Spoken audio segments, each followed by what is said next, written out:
Ok, donc vous avez osé franchir le pas et vous avez acheté ou vous vous êtes fait offrir votre premier drone. Et puis comme vous avez été bien renseigné, vous êtes parti sur un DJI Mavic Mini. Du coup vous êtes sorti super vite, vous êtes allé faire vos premiers essais et puis en rentrant c'est la cata. Les ciels sont blancs, les herbes sont ultra vertes, on se croirait dans une vidéo filmée à l'iPhone 3GS.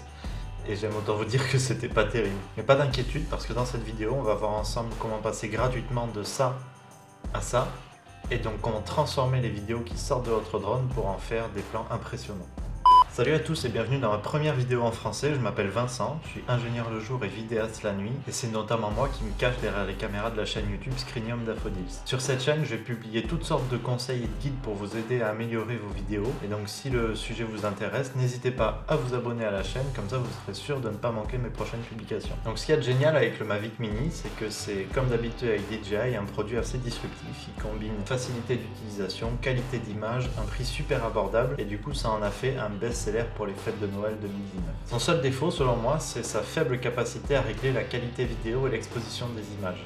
Ça a été un petit peu la même chose à sa sortie avec l'Osmo Pocket, sauf que DJI a depuis publié une mise à jour qui nous offre une bien plus grande liberté de personnalisation des réglages, et avec un petit peu de chance, on aura la même chose avec le drone d'ici quelques temps. En attendant, si vous laissez le drone faire tout seul, il va régler l'image de manière automatique et il aura tendance à surexposer les scènes de manière assez systématique. Une bonne habitude à prendre pour contrer ça, c'est de régler l'exposition entre -0,5 et -1 sur l'application, et puis à verrouiller le réglage automatique de l'exposition pour que ça ne change pas et que vous ayez une image qui est à peu près bien exposée. Il y a plein d'autres astuces qui permettent d'avoir des belles images directement en sortie du drone. D'ailleurs, c'est peut-être une idée de prochaine vidéo pour moi. Mais le but de celle-ci, c'est de vous montrer comment transformer les images telles que vous les avez capturées sans changer les réglages du drone pour en faire des images qui sont beaucoup plus engageantes. Et du coup, si c'est ce que vous avez fait, il y a de fortes chances pour que les couleurs sur les vidéos soient très saturées et les ciels souvent surexposés, donc tout blanc au lieu d'être bleu. Alors c'est évidemment suffisant pour faire des vidéos de vacances, pour les partager avec sa famille ou avec ses amis sur les réseaux sociaux, mais on va voir ensemble comment s'approcher le plus possible d'une vidéo à gros budget sans débourser un sou. On appelle ça le post-traitement. En termes de logiciel, je vous propose d'aller utiliser DaVinci Resolve. Il s'agit d'un logiciel de montage gratuit proposé par le constructeur de caméras Blackmagic et il concurrence sérieusement depuis quelques temps les plus réputés Final Cut et Adobe Premiere, ceux que vous connaissez certainement déjà mais qui sont beaucoup plus chers.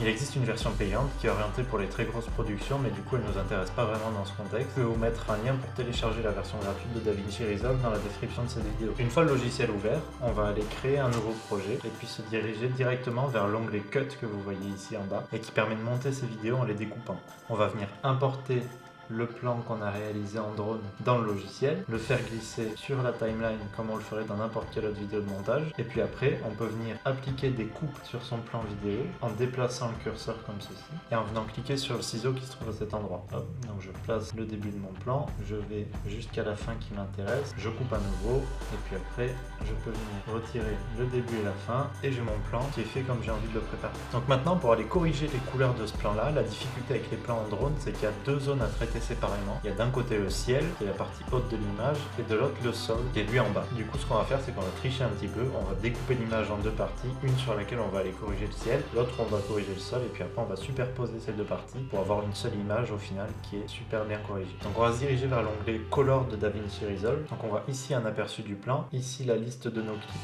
Bon, pour l'instant on a un seul plan, donc c'est assez facile de s'y retrouver. Et puis en bas, tout un lot de réglages qui nous permettent par exemple ici de voir à quoi ressemblent les couleurs de gauche à droite de l'image, et puis ici les différents réglages qu'on va pouvoir appliquer sur l'image. Et donc ce que vous voyez là à droite, ça s'appelle un spectre et ça permet de voir de gauche à droite de l'image quelles sont les couleurs. Donc vous voyez là par exemple sur la partie sombre, on voit ça correspond au tronc d'arbre qui est là. Donc si je déplace, ça va se déplacer parce que le tronc d'arbre est plus sombre que le reste. L'avantage de ce spectre là, c'est qu'il nous permet de savoir facilement si les barres touchent en haut, on est surexposé, si ça touche en bas, on est sous-exposé. Donc là on voit très clairement que le ciel est surexposé et c'est d'ailleurs pour ça qu'il est tout blanc à l'écran. Et vous pouvez voir que si maintenant je vais dans mes réglages et que j'abaisse les hautes lumières, le spectre correspondant au ciel va lui aussi descendre et on va déjà sur l'aperçu avoir une image qui est un peu plus naturelle. Mais on va aller un petit peu plus loin en redonnant au ciel sa couleur bleue telle qu'elle était quand j'ai filmé le plan sur le terrain. Donc vous voyez ces quatre roues, elles permettent d'appliquer une couleur soit aux parties sombres de l'image, aux parties moyennes, aux parties claires ou à l'ensemble de l'image. On pourrait partir dans un délire un petit peu perché et appliquer une teinte verte à toute l'image, mais on va éviter de faire ça maintenant parce que c'est pas l'effet qu'on recherche. Et donc comme le ciel c'est une couleur claire, on va venir appliquer légèrement une teinte bleutée sur celui-ci et vous voyez la magie qui opère. Notre ciel est redevenu bleu avec un tout petit effort. Si je compare avant après. C'est pas mal, non? Donc pour le ciel, c'est bon. La difficulté, c'est que là, la correction a été appliquée à toute l'image, y compris à l'herbe. Sauf qu'on aurait voulu que seule la partie haute correspondant au ciel soit corrigée. Donc pour ça, ce qu'on va faire, c'est qu'on va venir ici rajouter ce qu'on appelle un alpha output et on va relier le carré bleu au rond bleu. Vous inquiétez pas, vous verrez tout de suite à quoi ça correspond, parce qu'on va maintenant dire au logiciel la partie de l'image qu'on veut conserver grâce à ce qu'on appelle une power window. On va mettre un carré et donc vous voyez que seule la partie dans le carré est conservée grâce à l'alpha output. Donc ce qu'on va faire, c'est qu'on va positionner notre power window sur la partie correspondant au ciel et vous voyez qu'avec le rond rouge, on peut aller définir la douceur avec laquelle se fait la transition. L'intérêt étant que ça ne passe pas de l'un à l'autre d'un seul coup. Je pense que là c'est plutôt pas mal. Donc on peut voir que tout le bas de l'image a été effacé. Ce qu'on va faire pour repartir d'un seul vierge, c'est qu'on va retourner dans l'onglet Edit ici, où on voit le plan. On va aller copier le plan, le déplacer sur une nouvelle piste vidéo, placer le curseur au début et puis coller ce qu'on vient de copier. Donc là on a deux fois le même plan qui est superposé et vous voyez que si je vais le déplacer ici, on voit que les deux se décalent avec la transparence. Mais bon, c'est pas ce qu'on veut. On va retourner dans l'onglet Color, sélectionner le plan qui est en dessous et puis aller réinitialiser tous les changements qui ont été faits dessus. Et donc là, vous voyez très bien notre plan de départ avec le ciel corrigé en bleu. D'ailleurs, on peut peut-être rajouter un petit peu de bleu parce que je trouve que c'est pas assez prononcé. Voilà. Et donc si on refait un petit avant, après, c'est quand même beaucoup plus sympa. Si c'est pas clair pour vous, n'hésitez pas à jouer avec les différents réglages. Si je vais ici, j'ai mes deux plans et je peux très bien m'amuser à faire glisser la power window qu'on a mis tout à l'heure et vous voyez que la part de l'image corrigée qui est conservée bouge en fonction de ce que je déplace. Donc on va maintenant aller corriger le sol. Donc comme vous pouvez voir, c'est déjà très bien et on pourrait même s'arrêter là. Au final, la correction colorimétrique, c'est vraiment une question de goût personnel. De mon côté, je trouve que l'herbe est encore un petit peu trop saturée, donc on va aller régler ça maintenant. On va pouvoir le faire super facilement en retournant dans Color, en sélectionnant le plan du dessous et on a maintenant plusieurs techniques qui s'offrent à nous. La plus simple, quand on veut corriger une couleur trop dominante dans une image, c'est d'aller tirer la roue correspondante dans la direction opposée. Par exemple, là, l'image est trop saturée en vert, donc on pourrait tirer la roue dans la direction opposée au vert. C'est pas mal, mais on va aller encore plus fin. Comme le vert est trop saturé, je vais diminuer la saturation en couleur de l'image. Comme je trouve que l'image du côté de l'herbe est un petit peu trop nette, je vais aller baisser les détails moyens pour avoir une herbe un petit peu moins nette. Je vais prendre les ombres et les abaisser pour avoir une herbe encore un petit peu plus sombre qu'elle ne l'est déjà. Et je vais terminer en augmentant un petit peu la température de mon plan pour avoir une couleur qui correspond un petit peu plus au contexte du moment où j'ai filmé, à savoir une fin de journée d'automne ensoleillée. Et voilà le résultat final.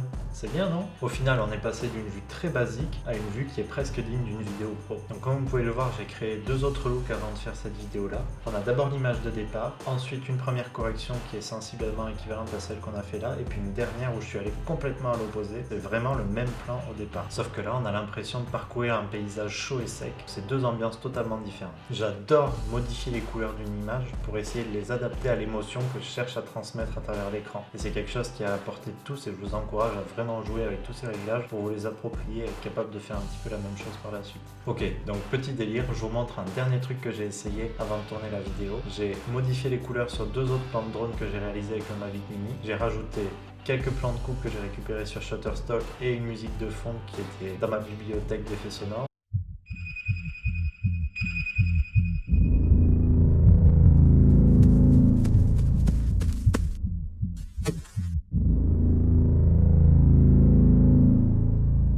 C'est fou, on se croirait au début d'une bande-annonce hollywoodienne alors qu'on est juste allé tourner 3 plans avec un drone qui coûte une bouchée de pain.